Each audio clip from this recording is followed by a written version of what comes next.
Welcome to the Sarah Swain Show. I am your host, Sarah Swain, business owner, Alberta homesteader, and wife to my amazing husband, Rob. There are no limits to what I'll cover here in each episode, but I promise you that wherever I take you, it'll be completely real. So grab a cup of whatever and join me around the fire.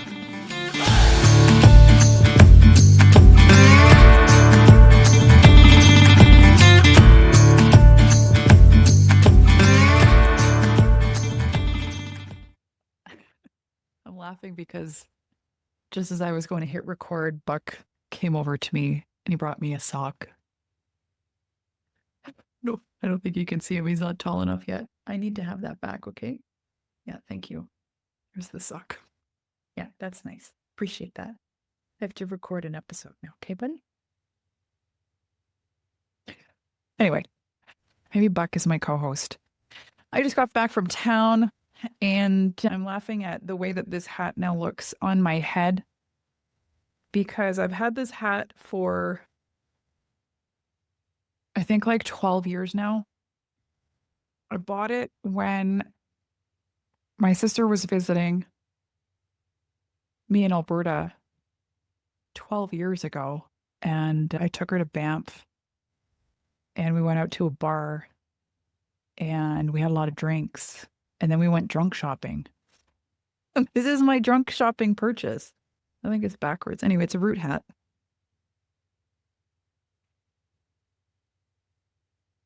It's a little floppy now, a little stretched, still going strong.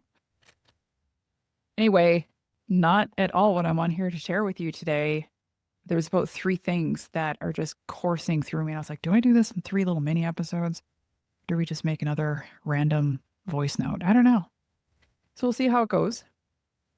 But a couple of things that are hot on my heart right now. One I made a post about today, and it is around the way in which we are concerned about doing things in our own lives, especially if we have public facing brands where what we do is just so exposed to people on a scale that I don't think our nervous systems and just our purpose as a human is designed to be able to hold that many opinions of us and have that level of wondering about what people's perceptions of us is or is not.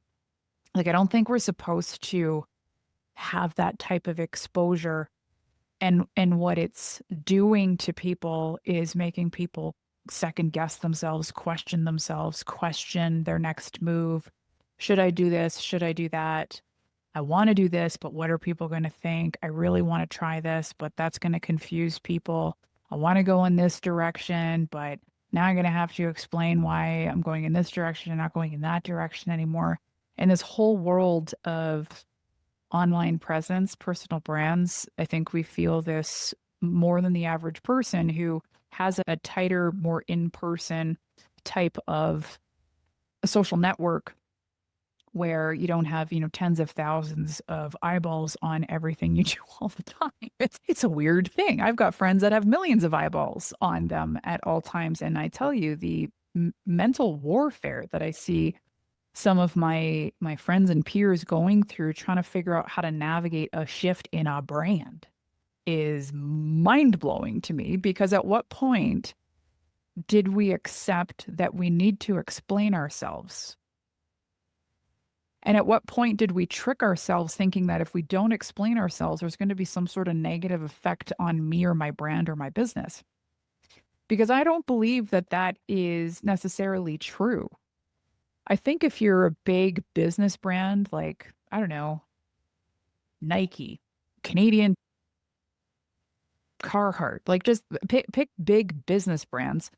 When you have a bunch of executives sitting around a boardroom table trying to figure out what the next strategy is going to be and what the brand messaging is going to be, how they're going to work with their marketing and this, that, and the other thing, there's very real decisions that need to be made. And I've been in big corporations where these meetings happen and, there's going to be a shift in a pricing model and how that's going to be cascaded down to the public and how the flyers are going to be used, how advertisements are going to be used, how radio commercials are going to be used. And there's this effort that is made to shape the perception of the shift in the brand so that there's no negative impact to the business's bottom line. That makes sense when we're talking about a non-personified entity like a business. Somewhere along the lines, as personal brands, it's almost like the world of personal branding and business have become so convoluted that we're I think we're taking way longer than necessary to make decisions we need to make in terms of our own direction as the person that is the personal brand.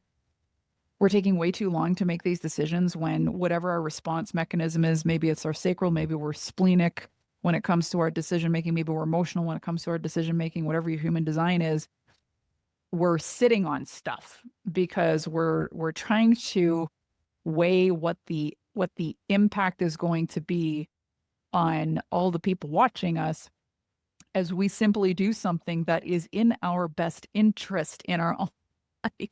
Like when you say it out loud, it's like, what the hell are we doing?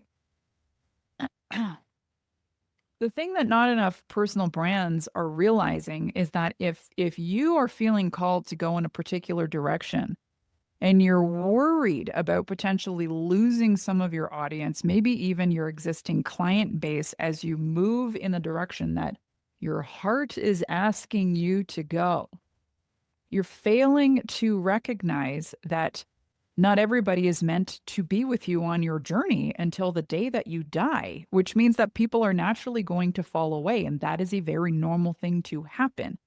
But your brain is assuming that if you lose this group of people, you're not going to pick up a new group of people. How could you not pick up a new group of people? Whether that's clients, customers, followers, engagement, whatever. If you are continuing to refine your direction closer and closer and closer and closer and closer to where you're meant to go, what you're meant to be doing, and with whom, how could you not pick up new people along the way that are even more aligned with you and what you're doing and the things that you're saying?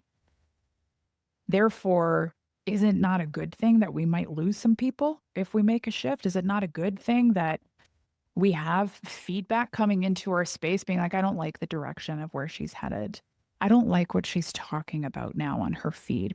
I don't really resonate with this like new personality that has emerged.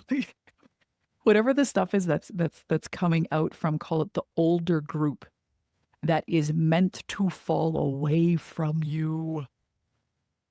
You're supposed to, is my whole point. And in my post at I Am Sarah Swain on Instagram, I alluded to the very real truth that we have to start listening to deathbed us. Got that completely twisted. Deathbed us, which means think about yourself on your final day. We never know when that's going to come. And if we're lucky, we might actually get to have some contemplation as we make that transition out of life and into death. Some people don't because their death is so sudden and unexpected. But if you get to that point in your life where you know it's time for you to be passing soon and you start to reflect on your life, what do you think becomes immediately important to you in those moments where you're looking back with reflection on the life you lived, the way in which you led your life, the decisions you made, the people you surrounded yourself with, the things and people and experiences you gave your time to, the way in which you chose to make a living for yourself? These are the things that flood the mind of a person that knows that their time is near. And I have people in my life who work with end of life clients, and this is very factual, that these are the things that we start thinking about and valuing in our final days. And so if you can put yourself in the version of deathbed you, I know it's morbid, but powerful to really think about what would that be like and what would be important to me. What would I be doing right now if I'm looking back? Maybe deathbed me is going to happen when I'm 85. What would 85-year-old deathbed Sarah be thinking about what 40-year-old alive and well Sarah is doing with her life right now? Is she holding back because she doesn't want to upset people? She doesn't want to confuse people. She doesn't want people to misunderstand her. She doesn't want people to be upset with her, but she's holding back on all of these things that are so important to her. And she's really wanting to do, and she's really wanting to expand into, but she's like, contraction, contract. Like, what do you think 85-year-old deathbed Sarah is going to say to today's Sarah? Just think about the power in that type of like forecasted reflection. It's like you got to fast forward so you can rewind and think about, what are you doing right now? And what are you so worried about if what you're doing right now is not what you want to be doing? You want to go do something else. Maybe you want to live somewhere else. Maybe you want to change the way that you're educating your kids. Maybe you want to spend more time with another friend or another group of friends. It's feeling really good for you, but you got this other like group over here that's just feeling so heavy and so toxic, and everything just feels so dated and like a dead end over there. But that's just kind of your norms. You just keep spending time and you're just like, oh, it just feels like so hard on your soul, so draining. You feel like crap every time you get home after hanging out with that gang. And you're just creating this life experience for yourself that is nowhere near full or fulfilling or fruitful or joyful or expansive, because you are so wrapped up in how other people are perceiving you, or are anticipating how people may receive you if you shift gears. Your deathbed you doesn't give a shit. So we have to start thinking like this. End of life me. What would I be doing right now if I had time? Right? You get to the end of life and maybe you're like, man, if I had more time, or if I had the ability to go back in time, what would I have done differently? You have that option right now because you're alive and you're in the present moment, and you actually get to make those decisions right now, where your deathbed version of you doesn't. So honor deathbed version of you and start living your life the way that you actually want to live it now, not in a Titanic Rose way of reflecting on life. Anyway, that's been hot on me. And I think why is this coming up for me? And I think it's because I am someone who, especially as of late, definitely in the last 5 years. I mean, I've always been someone who shifts gears regardless. My human design, I'm a manifesting generator. Manifesting generators understand other manifesting generators. We are often diagnosed with ADHD. The correlation there is profound. We'll save that conversation another day. But we're known to switch gears. We're known to be like, okay, that was awesome. Next. My mom always used to say to me when I was in my corporate career, she's like, well, it's been 3 months, dear. What are you doing now? Because she saw my pattern of, all right, we've been there, we came, we conquered, and we're moving on. And there's a real need for stimulation for manifesting generators. We like to be excited and enthralled by what we're doing, and really pulled forward by what we're doing. So stagnancy is a big like no-go zone for us. Freshness is something that feels really good. So for people like me, we are a little more inclined to just be like, and pivot, and we go in another direction. Now, the outsiders looking in on our lives might see that as impulsiveness, or being haphazard, or reckless, or ungrounded, or fill in the blank with whatever. And I do believe that a lot of people like me are in fact those things, because they haven't established a knowing within themselves enough that enables them to focus on the right thing with all they've got, as opposed to kind of jumping from one thing to the next, to the next, to the next, to the next, to the next. Because a lot of times the impulse that a manifesting generator may have is very short-lived. And so whatever that process is for an individual to really understand how to properly feel into something and diagnose something as, is this worth my pursuit and my shift in gears, or is this something that I can put on a not right now list? When I was coaching inside MYM, a common thing that clients would ask is like, I have so many ideas, like how do I stick to just one? And da da da. And I would always reference my not today Sarah list. all these beautiful ideas. I will never run out of ideas. That I get a lot of security knowing that I will never run out of ideas and things that I can do and things that I can try, but I can't do them all at once. So I put them on a not today, Sarah list. And I'll just kind of park them over there for now and continue to just kind of, marinate in some of these ideas and things that felt really intuitively strong for me to move towards. And more often than not, those things fizzle in the short term, and the ones that actually stay alive, being like, oh, I really feel like something's here. That's how I've come to master what gets my attention and how that actually holds my attention. But there's very little of me these days that is in any way concerned about what anyone thinks about my journey and how many twists and turns there have been in it. And there's a lot of liberation in that for me. And there's also a lot of security in that for me, knowing that I really am moving to my own rhythm and completely at peace, knowing that with every turn that I make or every shift, or sometimes it is a colossal pivot that I am making because we are ending a chapter outright and we are beginning something entirely new. There is a huge level of peace knowing that I'm going to lose a lot of people with this new shift. And that was very evident. Actually, I have a live example of this for you when I took a turn away from heavy political dialogue on my feed, because a lot of people had joined me in my journey for that specific reason. Now, a lot of those people came to know me for things outside of my political commentary, and they're like, oh, I really like this about her. I like what she's doing over here. How do I get involved with what she's up to over here? How do I engage in her business or become a client, whatever it is? And so a lot of people came in for the politics and then made their way into other avenues of what I'm doing.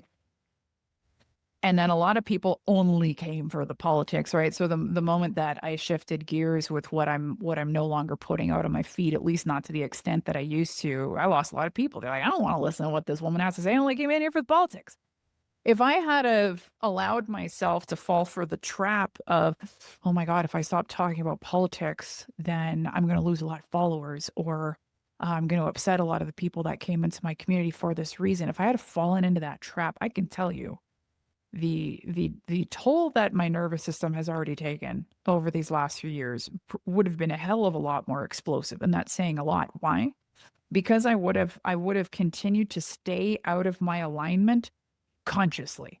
I think there's a difference when we're out of alignment unconsciously. We're just like, this just doesn't feel right, and I don't know why. I can't put my finger on it, but like nothing's working, and I don't feel good, and I don't feel right, and we're out of alignment, but we're just not really aware of where or why.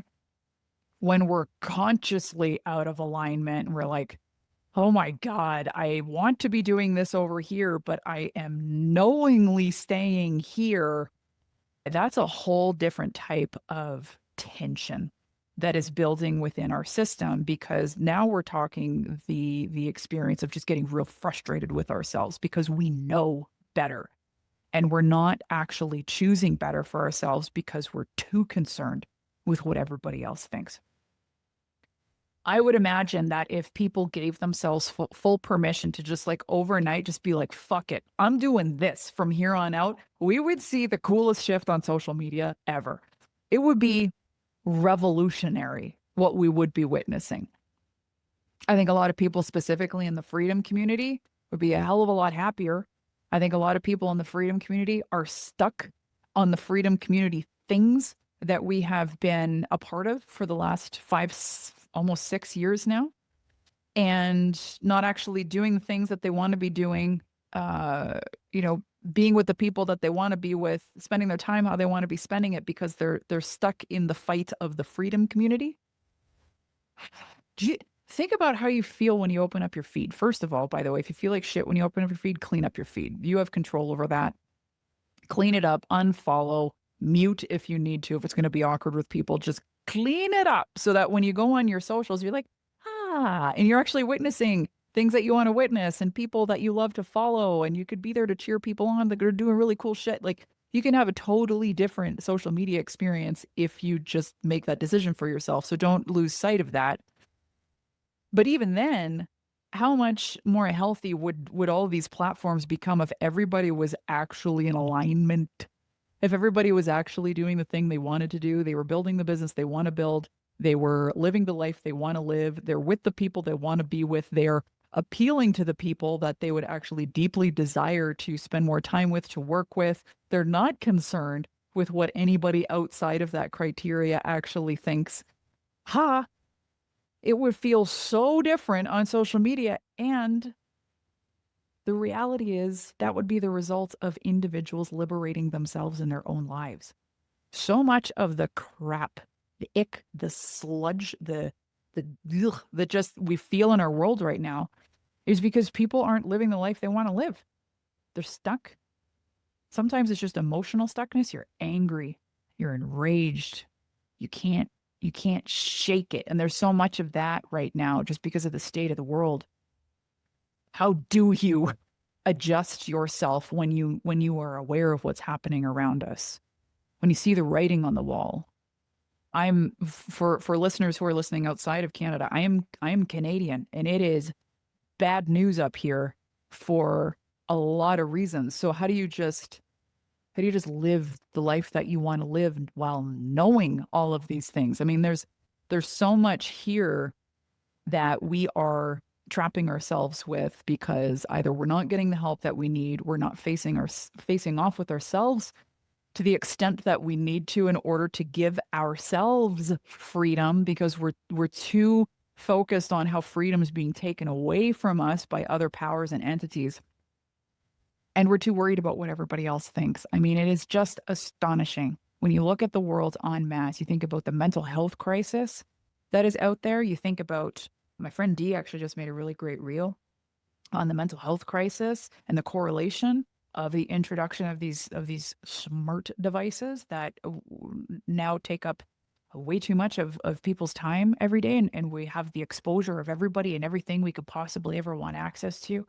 And people are entering into comparison and judgments and fear and worry. And I'm falling behind and I should be further ahead. It's just like, oh, if we didn't have access to this many humans en masse, I don't think that we would be in the state we are as a collective right now. But anyway, all this to say, liberate yourself. You have power to do that, which is the coolest part of this whole freaking conversation. This isn't something you have to wait to do. It's not something that you have to necessarily put a strategy in place for. If you're doing one thing and it feels terrible today, you could literally be doing something else as of tomorrow or even as of today, depending on how gung ho you are. You could be one decision away from feeling exponentially better. And I was chatting with one of my friends. She's been really, really transparent about where she's at right now in her life on social media. And it's like this stuff where there could be people watching her being like, I can't believe she's sharing this stuff.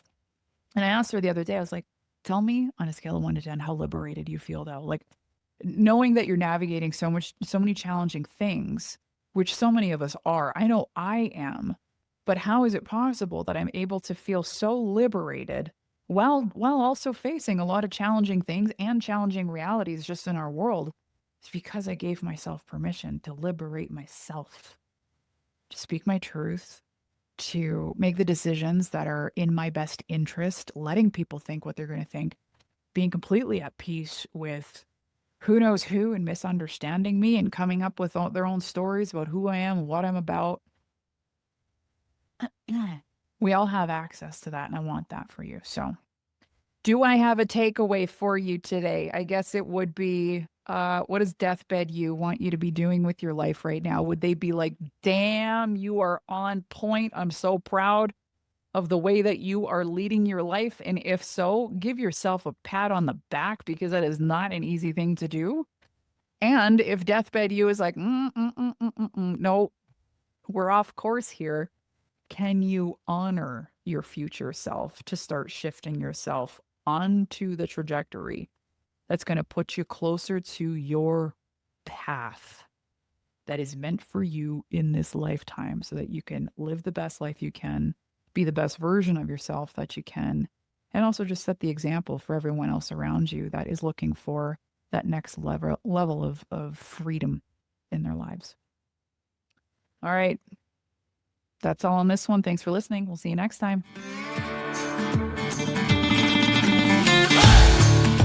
Thanks for listening to today's episode. Don't forget to leave a rating and review on Substack, Apple, or Spotify to help me reach more listeners. If you want to connect, find me at www.sarahswain.ca or at IamSarahSwain on Instagram. I appreciate you being here, and I'll see you back here soon.